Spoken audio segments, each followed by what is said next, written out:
Good evening, everyone, and welcome to Politics and Prose. I'm Brad Graham. I'm co-owner of the bookstore, along with my wife, Lissa Muscatine, and we're very excited to have with us this evening Michael Fanone, here to talk about his new book, Hold the Line, The Insurrection and One Cop's Battle for America's Soul. Mike, of course, has become widely known for the violent abuse he suffered on January 6th at the hands of the rioters who stormed the Capitol. As a longtime member of the D.C. police force, he'd been working an undercover heroin case that day and responded to radio distress calls from fellow officers. Yanked out of the Capitol's lower West End tunnel by rioters, then punched, dragged, spit on, and stomped. Mike also was beaten with the pole of a Blue Lives Matter flag and electrocuted by a taser. He suffered cardiac arrest and traumatic brain injury. He returned to limited duty about 8 months later, but soon resigned and left the force at the end of last year. He's been speaking out, testifying, doing TV commentary, and now has written a book not only to memorialize what happened to him, but also the suffering of many other police officers who haven't received the same prominent attention. He writes that before January 6th, he had tended to avoid the limelight. He was, after all, a vice investigator, accustomed to being undercover.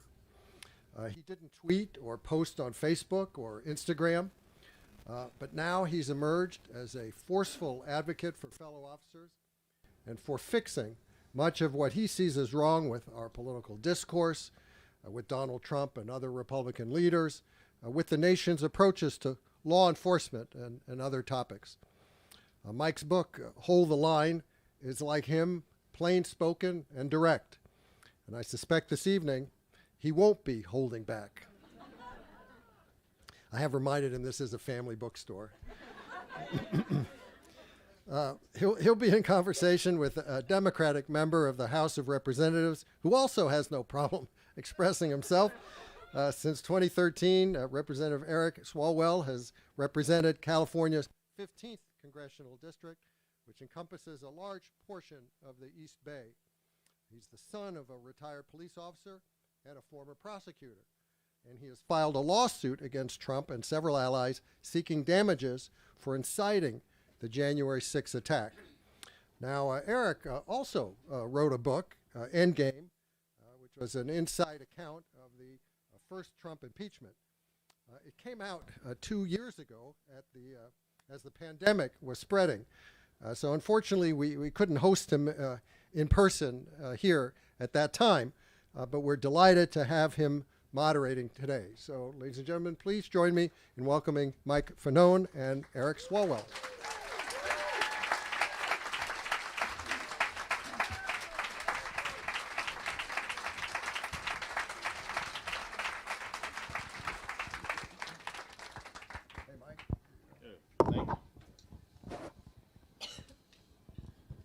How you doing? Good. How are you? Good. Well, welcome, and thank you to Brad and Politics and Prose for hosting this evening's conversation about Hold the Line, which, by the way, is holding a spot at the top of both Amazon and Barnes & Noble's bestseller lists. So that's got to be pretty exciting for you.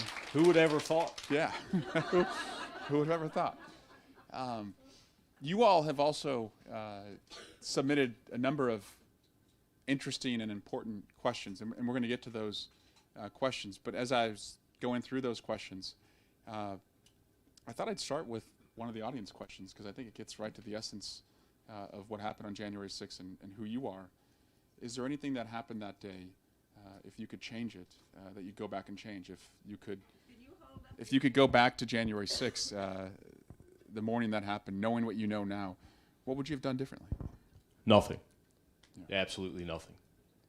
I'm incredibly proud of the way that I responded on January 6th, just like I'm incredibly proud of how hundreds of other Metropolitan police officers and U.S. Capitol police officers responded that day.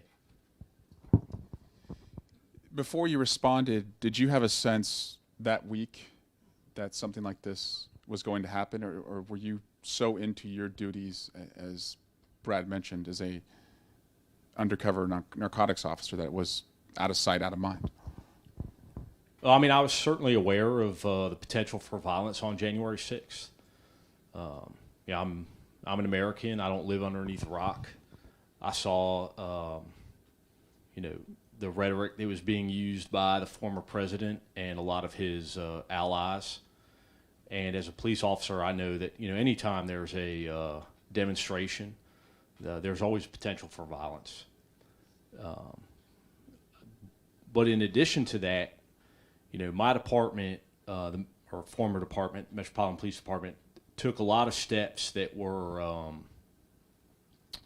abnormal in that they canceled days off, they restricted all leave, and they changed our deployment schedule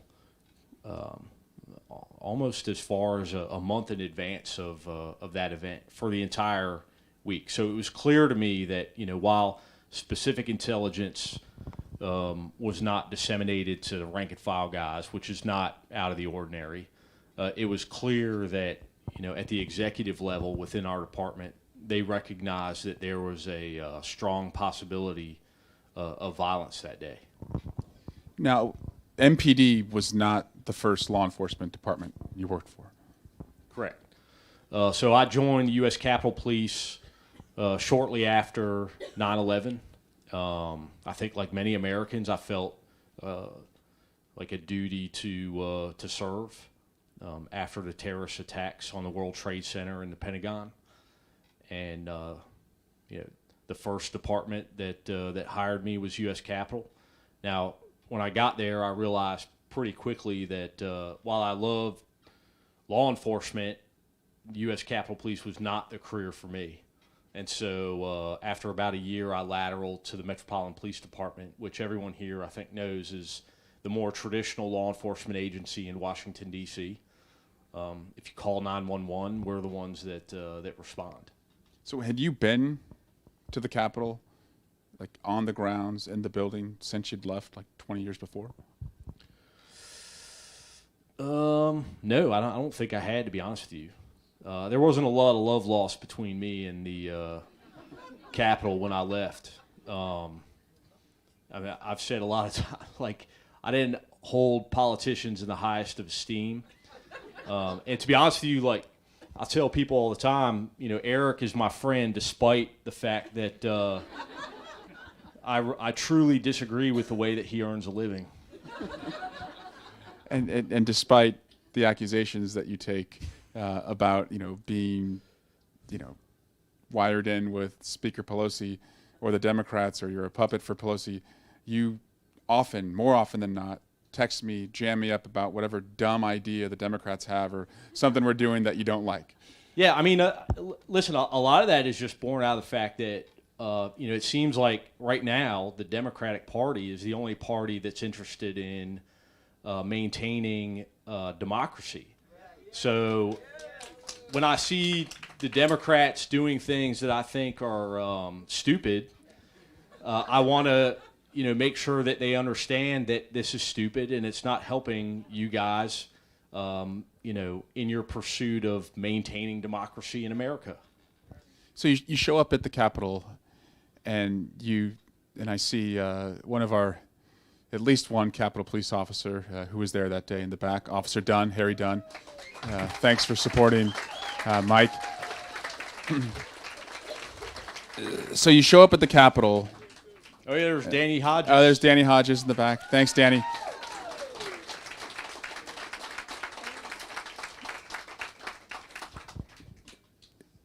And you've talked before about you were a Trump supporter. You got why law enforcement was behind him when he ran in 2016. So the people that you first see as you're rolling up on the Capitol, the people who are making their way to the Capitol as well, do you recognize them? Not like individually, but like, do you recognize that type of person? Yeah, so I mean, I think it's important for people to understand in 2016, I was a single issue voter, and my issue was law enforcement. And what I saw as a career police officer was was rhetoric being utilized by politicians, specifically, members of Eric's party, that I found to be not only harmful to the relationship between law enforcement and the communities that we're sworn to serve and protect, but I also saw that rhetoric was resulting in violence against my colleagues. If those of you who remember, in 2015, 2016, we experienced an unprecedented level of assassination-style attacks on police officers. And listen, I'm not here to tell you that law enforcement is above reproach, but the reality was that rhetoric resulted in officers being killed in Dallas, Louisiana, New York, and attacks on law enforcement increasing throughout the country. And so I saw firsthand the way that people were reacting to that, and how my fellow officers were suffering. So when I heard Donald Trump voice his support for law enforcement, I bought it, hook, line, and sinker. I'm not particularly proud of that, but like in my book, I'm just here to give you my honest experience. Did it surprise you that so many of the people who would be arrested at the Capitol were current or former law enforcement or military? No, not at all. I mean, I know how much law enforcement has, thrown in with Donald Trump, and so it wasn't surprising to me. So you roll up on that scene at the Capitol, and you describe in the book you hadn't worn the uniform you were in how many years? Or the body armor that you had put on? Yeah, I mean, I hadn't put a uniform on in probably over a decade, like outside of picture day. So, yeah, I mean, I was literally pulling my issued uniform out of the plastic bags that I had received it in, pulling tags off of shirts, and trying to put my belt together, like my duty belt. I had never worn that. So yeah, I mean, it was an experience making my way over to the Capitol. So we've seen the video of you, and you talk about it in the book, of going from the House office buildings across the plaza to the Capitol, and you see the crowd, you hear the noise, and eventually you see other officers in distress. At any point, does it occur to you that this could be my last hour on Earth? Are you thinking about that at all? I mean, that never really crossed my mind throughout the day. I mean, it really wasn't until I was sitting in the hospital bed that I had, the ability to, look back on everything that had just happened to me, and I realized, shit, that was some scary stuff. I mean, in the moment, the only thing that I was thinking about doing was my job. And then once I was pulled out into the crowd, all I was thinking about was surviving.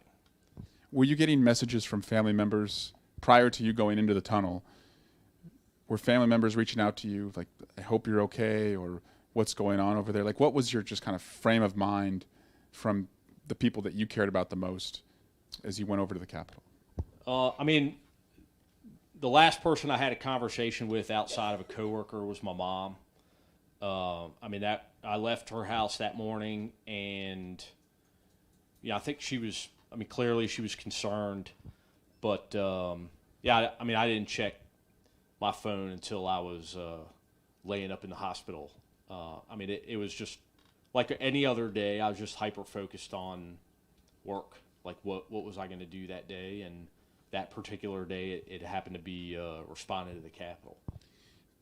Did you appreciate the power of the former president's words, and we laid out in the impeachment trial, and of course you and Danny and Harry were depicted in what you had done there, but we spent a good amount of time laying out the weeks of warnings and threats that Donald Trump had made, January 6th will be wild, fight like hell or you're not going to have a country anymore.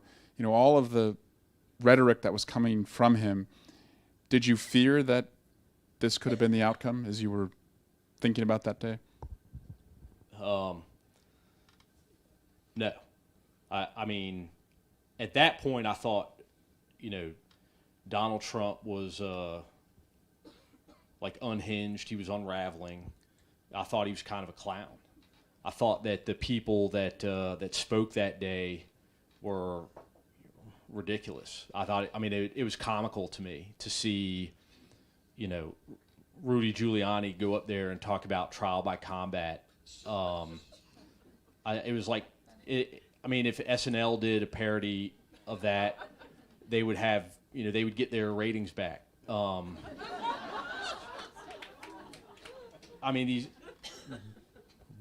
wasn't until after the fact that I, recognized like how many people were, and everyone talks about it's a cult. The movement is a cult, and I think it gets thrown around a lot, and we dismiss it, but it is a cult. People have, sworn their allegiance to this guy. God only knows why. So yeah, you're in the thick now. You're in the tunnel. You make the decision to take yourself from the very back of the support line and put yourself in the very front to pull out people who've been in,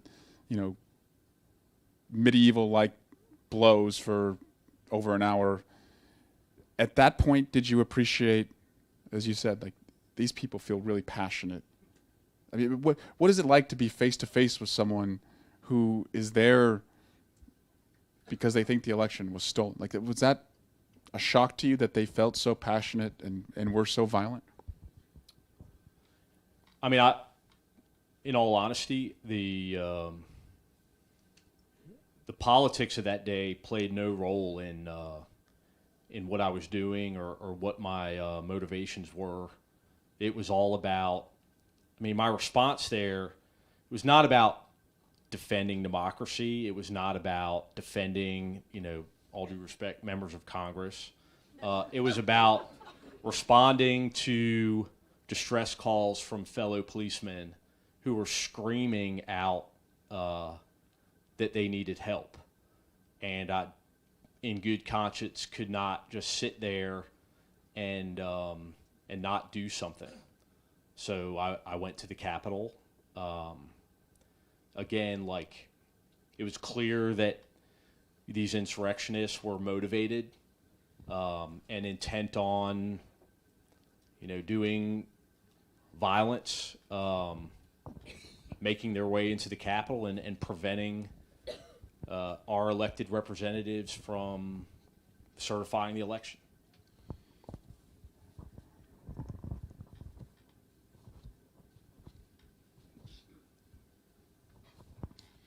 One of you asked, why didn't the police just start shooting these assholes? Whoever asked that question, you got a lot in common with Lindsey Graham. Because when I met with Lindsey Graham, he said, we gave you guys guns, you should have shot them all in the head. Which I found interesting because other members of his party think of these people as patriots and, the best and brightest that America has to offer. There's very specific guidelines and protocols that dictate how law enforcement officers can use force. The most severe of that being deadly force. And while even when I was out in the crowd, I felt that there were specific individuals who I was authorized to use deadly force against, I also recognize that part of that protocol is identifying your target, the individual who you believe that deadly force is appropriate to be used against, and what's beyond it. And so while there may have been individuals who I felt were a threat to my life, they were standing amongst dozens, if not hundreds, of other individuals who, while they were breaking the law, may have not risen to the level of using deadly force. And so, if I was to pull my gun and maybe get a shot off, who's to say that I didn't hit one of those individuals in the midst of that melee? I mean, just so you understand, you couldn't slide a credit card between two people out on the west front of the Capitol. And so, had I pulled my weapon, most likely it would have been stripped away from me before I was able to use it. And I think that's, missed as to how close we were in proximity. I mean, in some cases, I couldn't even throw a punch, let alone draw my gun out of its holster.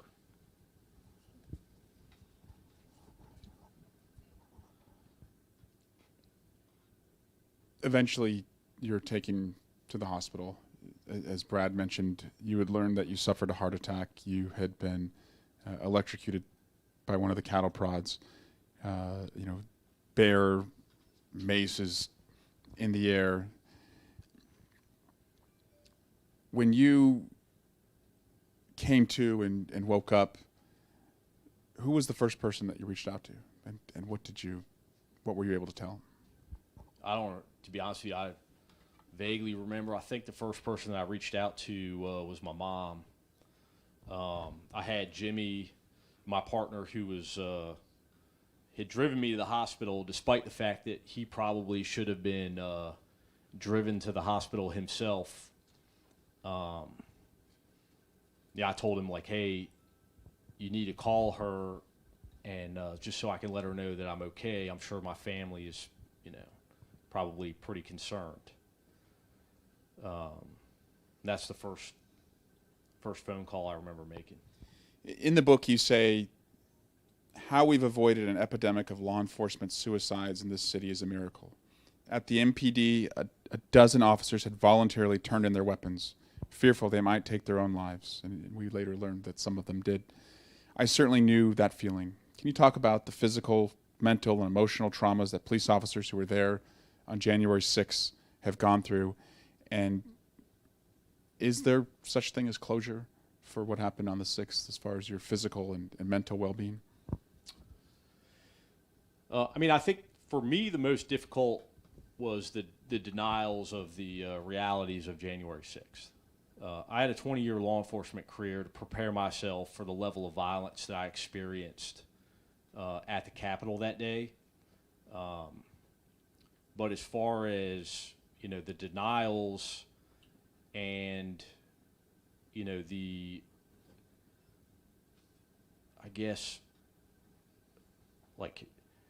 having lawmakers deny the reality of the day, and then also having people, like Laura Ingraham and Tucker Carlson, like parody me and parody my coworkers. And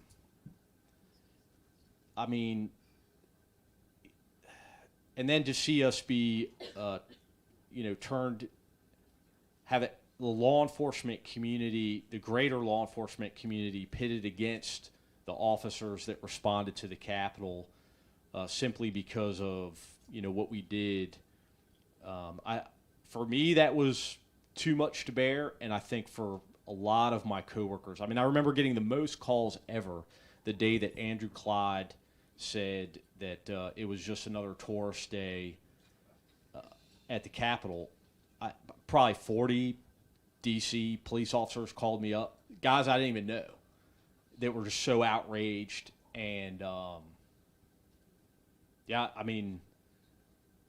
think that was... Why does that one burn the most, though, the fact that it's denied by so many? I participated in a lot of critical incidents, traumatic events as a police officer, and afterwards, you go and you grab a beer with your buddies and you talk about like how fucked up it was, and nobody's there like denying what you just experienced. And so we went through this day that was horrific, and then had people say, not only was it not horrific and that you're a pussy for feeling that way, but also it's all a fraud. It's all fake. It never happened. It was a FBI, false flag operation. You're a crisis actor. Everybody took that to heart. I mean, every cop that I know that actually, shed blood that day took that to heart, and they felt abandoned. You mentioned September 11 earlier. That's part of what drew you into public service. I was an intern here when it happened. And then, there's a whole generation of Americans who went into public service that day, and there were record enlistments to become firefighters. I think every American appreciated their fire department and their fire personnel a lot more after September 11. I thought after January 6th we were going to see the same for law enforcement. But what struck me was not only that outside of the building, outside of law enforcement, the Tucker Carlsons and my colleagues that were denying it, sure, that's politics. What I did not appreciate was how many fellow law enforcement, people you work with, people you look in the eye, people you've gone to barbecues with, people who their kids' names, felt the same way. And can you just talk about how you were received by some locally and nationally in law enforcement? Yeah, I mean, I'll say, within my own department, I think that there were a lot of police officers that misunderstood or, they misunderstood my motivations for speaking out. I mean, unfortunately, in this day and age, few people take the time to actually listen to the entire, content or context. They just look at whatever the meme is or whatever the soundbite is, and so there were a lot of officers that didn't understand that what I was trying to do was advocate for the officers that went to the Capitol on January 6th, and getting recognition for them. And in the book, it should be pointed out, and as was mentioned, I wrote a book about impeachment, and the publishers are constantly bearing down on you as far as how many pages you get, how many words you get. And I thought it was quite telling that you dedicated in your acknowledgments many pages. I'll hold this up to the names, hundreds of names of the officers who received commendation medals from the department. Yeah, and I would say too, I would have included U.S. Capitol Police, but their chief, Tom Manger, refused to release a list of names of the officers that participated in the defense of the Capitol. So, feel free to write that asshole a letter.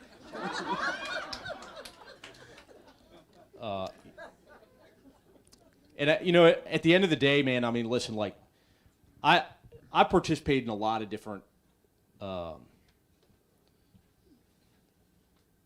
events in my career, and I couldn't have given a shit less if somebody gave me an award or a medal.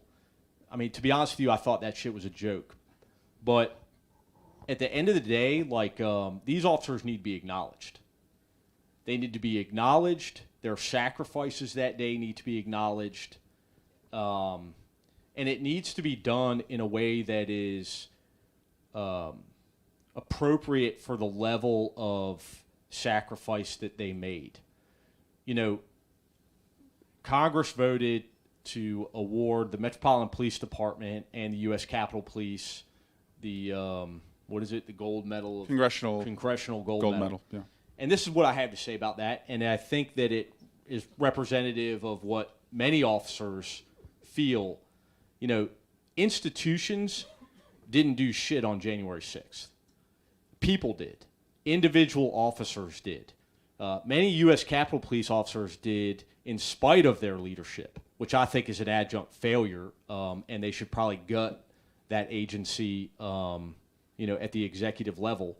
But that being said, somebody needs to pin medals on chests, not send them in a box to the Capitol Police's headquarters and to the Metropolitan Police's headquarters. I mean, most officers, in fact, everyone that I spoke to, saw that as disingenuous and a kick in the face. So you and I met in preparation for the second impeachment of Donald Trump. And we had a beer, a couple beers, and You can't just have one. yeah. And part of your terms for working with me and the impeachment team was, in fact, to make sure that we would do everything we could to honor the officers that day. But you also would go on a crusade to make sure that the election deniers were held to account, which led you to Minority Leader Kevin McCarthy's office. Could you tell us about how you were finally able to get that meeting and then what happened inside that room? Yeah, no, so for what I remember about it was there had been a lot of public back and forth where I think Eric and, if I remember correctly, Madam Speaker Nancy Pelosi had put out press releases and gone to social media as to why Kevin McCarthy had not met with me. And I think this was at this point, it was maybe, 9 months after January 6th. And so, I was calling his office. At one point, I was hung up on by probably, some 15-year-old staffer. But eventually, I think, I feel that the optics became so disadvantageous to Kevin that he agreed at the very last minute. What I remember was getting an invitation on Thursday evening to meet with him on Friday morning at his office. And when I got there, that was the first time that I heard that Harry was going to be with me, as well as Gladys Sicknick, the mother of Officer Brian Sicknick, who, as you all know, died as a result of his injuries he sustained on January 6th. And so we get to this meeting, and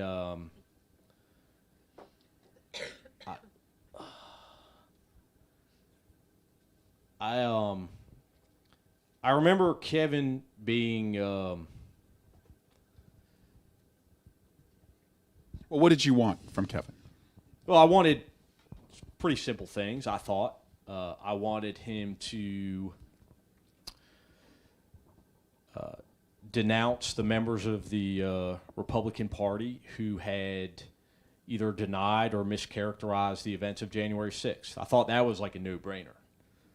His response to that was that that's not how he conducted himself as the leader, that he had private conversations with his members, and then eventually it degraded into him saying that he could not control the fringe members of his party, which, hey, listen, the fuck do I know? Last time I checked, that's literally what a leader does. What a concept. Right, and then, the other, there were some other, I asked him, obviously to denounce the 21 House Republicans that voted against the Congressional Gold Medal. If you can believe it, there were 21 Republican lawmakers who were present that day on January 6th, who we protected and voted against awarding us the Congressional Gold Medal. One of those being Marjorie Taylor Greene, who also, by the way, just declared herself a victim of January 6th. That being said, the final ask that I had was that he denounced the rhetoric that at the time was being utilized against the FBI, in which members of the Republican Party, the Louis Gohmerts, the Marjorie Taylor Greenes, were saying that the FBI had somehow instigated the events of that day, which is absolute out-and-out lie. And, just to show the dangerousness of political rhetoric, as if we hadn't learned that lesson from January 6th, several months later, a gentleman, and I use that term with discretion, with an AR-15, decided that he was going to go kill FBI agents in a FBI facility. And fortunately, he was the only one that lost his life that day. But here we have a prime example of how dangerous that type of rhetoric can be, and yet to this very day, we've yet to hear anything from Kevin about the fringe members of his party. Accountability is important to you. That's why you wanted to make sure that I held up the officers on the impeachment team. That's why you went to Kevin. And you testified. You were the first panel of witnesses for the January 6th committee. And we're now joined also by Sergeant Gunnell, who's here. So we've got all four witnesses here to support each other. And the January 6th committee has held what will probably be its last hearing, at least before the midterm elections. Are you satisfied with the work they've done so far? Yes. The short answer, I think my expectation from the select committee was pretty simple. Investigate the events surrounding January 6th, and then show the American people the evidence that they have, unearthed as a result of that investigation. And I think they did an excellent job of, not grandstanding, not presenting it in a way that appeared to be political in nature. Well, it was political in nature in that all of the witnesses were Republicans. Exactly. Yeah, I mean, you didn't have to listen to, the select committee members. You just had to listen to the witnesses who were members of the Trump administration talk about, Donald Trump's effort to defraud the American people by lying about the results of a free and fair election, and the violence that ensued as a result of those lies, and the connections between, his administration and groups like the Oath Keepers, Three Percenters, and the Proud Boys, which, if you're not familiar, are anti-government groups who espouse a white supremacist ideology. Now, that's accountability, at the 30,000-foot level. At a much more down-to-earth level is what has happened to the individuals that the FBI has apprehended and the Department of Justice has prosecuted as it relates to you. And so you have had, unfortunately, to appear in court to watch some of these proceedings, and some of these individuals have been found guilty. Are you satisfied with the accountability that they've received? Ultimately, yes. I come at it from a law enforcement perspective. It may be hard to believe, but in a lot of ways, I've detached myself from the personal aspects, even from the individuals that assaulted me. We just saw Kyle Young, who was sentenced to 86 months incarceration, plus 3 years of federal parole. For me, I don't think about the ultimate sentences, and I'm happy with the way that the Department of Justice has handled these cases, and I'm happy with the judge's determinations as far as sentencing. So looking forward, a number of you have asked if January 6th, as one of you put, was that just a one-off, or do you fear that we're going to have another day like that or days like that? I really think that that's up to us as Americans. I think that, in one respect, coming at it as a street cop, accountability, ultimately criminal charges against those that broke the law. That's going to play a big part in whether or not this becomes part of our, political reality, and that this playbook is utilized going forward. That being said, I think that it's also important. I think that there's a lot of Americans who still support Donald Trump, and that's scary and it's dangerous. Yeah. Yes. But I think what's even more dangerous is the amount of Americans that are indifferent to what happened on January 6th.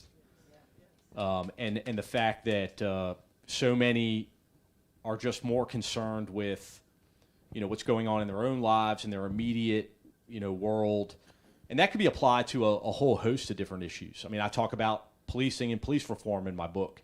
And I think that indifference is a problem there, whether it's the indifference of police officers towards the individuals that were supposed to be serving, or the indifference of citizens to public safety and issues within their communities. Well, let's talk about police reform, because one of you asks, I read about you supporting Black Lives Matter, but also disagreeing with the slogan, defund the police. Have you met with any local leaders of Black Lives Matter? And if not, do you plan to try and meet with them? Well, unfortunately, I did pretty early on try to reach out to April Goggins, who is a local leader of Black Lives Matter, and was not met with the most pleasant of response. I know I said I'd keep the F-bombs to a minimum, but she pretty much said F me, F the police department, F MPD, and she's not going to be done doing her work until there was no more police department in Washington, D.C. And so I think that unfortunately, and I tried to have this conversation with Charles Allen, who, for the local Washingtonians that are here, Charles Allen was, despite our disagreements when it comes to policing. He's a council member. He is a city council member. He was the only city council member that actually responded to the letter that I wrote to all of our local lawmakers, including the mayor. I never heard from any of them, but Charles took me out for a beer, and we talked about it. And I thought that it was counterproductive to give people like April Goggins a seat at the table when it comes to these types of discussions. The reality is in America, it's my belief that law enforcement is the backbone of our public safety infrastructure. We need our police officers. Police and criminal justice also need to be reformed, but we're certainly not going to have constructive conversations with people that are saying we don't want any police officers, that all police officers are murderers. That's not helping forward the conversation either. And so I think that, not to draw this out, but it's our politicians' jobs to facilitate constructive conversations between law enforcement and the communities that we're charged with protecting and serving. And if politicians aren't going to do their job, I think that ultimately it's going to be on us, that's members of the law enforcement community and members of the community at large, to circumvent them and open up direct lines of communication where we can have constructive, meaningful dialogue about what our expectations are as citizens and what services we can deliver as law enforcement.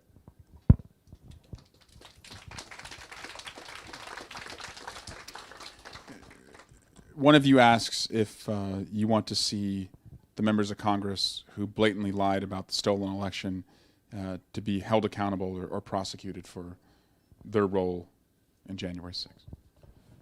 Yes.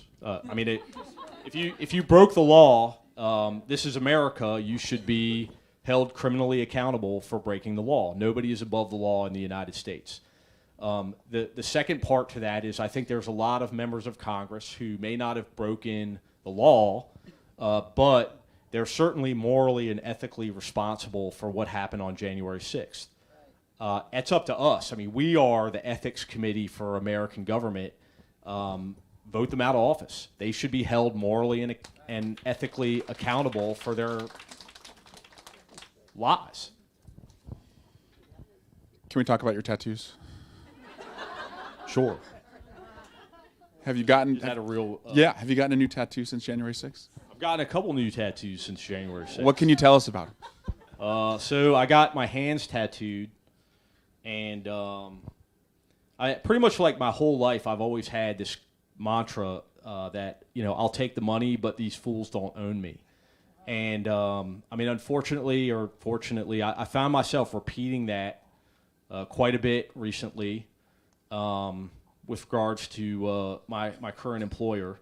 And so I felt I might as well go ahead and tattoo it on my hands, and maybe I don't have to, go hoarse repeating it.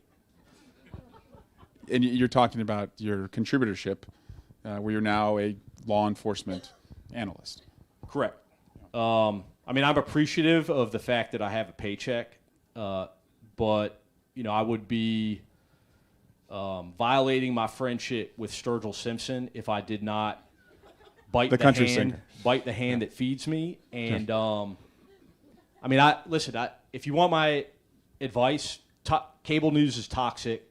Turn it off and go outside and do something.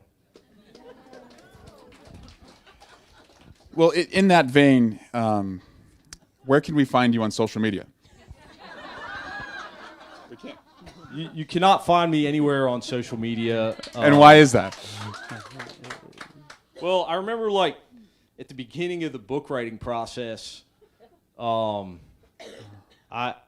toyed around with John Schiffman, my co-writer. I think John might be here. Where's Yeah. John at? Yeah. I like to say that first of all, John was absolutely amazing, and I could not have imagined doing this with any other actual writer. And I tell people all the time, like, I supplied the F-bombs, and John pretty much put everything else in there. But what the hell was I saying?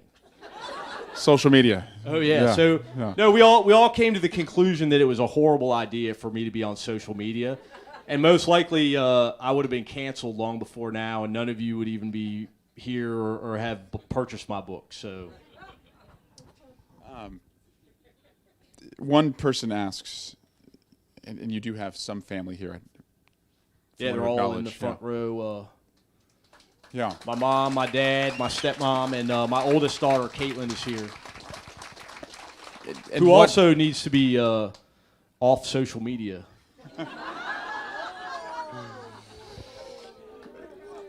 One of you asked, one of you said that your own parent was in law enforcement, and your experience was that that parent would often not lie to you to make you feel safe, but hold things back to make you feel safe. Is that something that you find yourself doing with your family?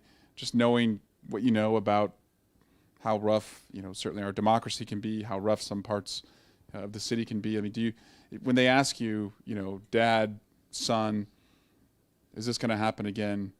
What do you tell them? I mean, it's certainly something that I used to do, and I also have 3 younger daughters who are not here tonight. But I've kind of changed what it is that I tell them, and what I say in general, which is, I used to say, like, the wholesome, violence is never the answer. But I think, especially after my experience on January 6th, and really when you reflect on a career in law enforcement, now I tell them that some things are worth fighting for. And I think that's, incredibly important that right now we acknowledge that in this moment, some things are worth fighting for.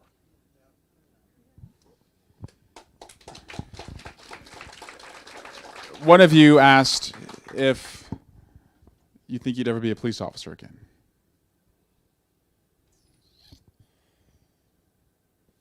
Would you go to another department? No. Take on another role? No. I mean, I think that, my time as a police officer, my time in law enforcement is over. I used to think all the time, as a narcotics officer specifically, that, man, I wish that, like, I feel like I'm only having an effect on, like, an extremely micro level. I can maybe make a difference for a very limited period of time in a specific neighborhood, and then it's like on to the next thing. And then I watch that neighborhood that I would just spent 6 months or 8 months in, disintegrate back into, what it was prior to my arrival. And I always hoped, like, man, I wish there was something I could do to have like an effect at a macro level. And so I guess this is it. I'm hopeful in that I see the reaction of so many people like you that came here tonight, the people that stopped me in the street, that are incredibly gracious. And I see the emotion in those people and how much January 6th impacted them. And it makes me feel like, maybe, some people do give a damn. And so I don't know how lucrative this is going to be, but I enjoy, making Brad an can help impact. us with that. Except everybody here. Well, That's part of a social experiment that I'm doing, which is like, how long can you live, being a principled person? How long can you just live off of being a principled person? And we'll see. So I probably would not have imagined 2 years ago that the past Thanksgiving I would have spent it with a gun-toting, duck-hunting, tattooed, 2016 Trump voting, country and Western loving guy like you. And yet, we're pals, we're friends, we're honest and direct with each other. We hang out as often as we can. But I fear that in America right now, these types of friendships and conversations are fewer and farther between. So how do we get more people who may have a lot that connects them, Bay Area, Democrat, country, Western, duck hunting, Mike Fanone, how do we get those type of people to find what brings them together rather than just putting ourselves in corners and assuming that each other is the enemy? Yeah, that was a bit off more than I could chew there. I don't know. Like, I think that you just need to recognize that as Americans, we have a lot more in common than we don't. I mean, likewise, like, I never thought I would be spending like any time whatsoever with Eric Swalwell. Or explaining to the Speaker of the House the origin of the word fuck, which I had to watch happen in her office after it was said about 20 times, and all we could talk about was the actual word. It was like, it was 67 times because one of the aides was actually keeping track. But I mean, I guess I think we just have to decide that we're tired of being angry all the time. We have to make the decision that, like, this lifestyle for us as Americans is not sustainable. I mean, that being said, like, there's still members of our community that I don't know how you like. There are some people that it's not possible to sit down with, but there's certainly more scenarios that could play out like you and me than not. Well, I'm eternally grateful for what you did that day. I was inside. I was one of the many sending the text message to my wife, "I love you. Kiss our babies for me." I didn't know what was going to happen, but when I saw what you and Ganell and Hodges and Dunn and hundreds of other MPD and Capitol Police officers did, I knew why I was able to get out, and I knew why I was able to come back with my colleagues to certify the election. You cannot be thanked enough for what you did that day. Best-selling author, former officer, Mike Fanone. Thank you.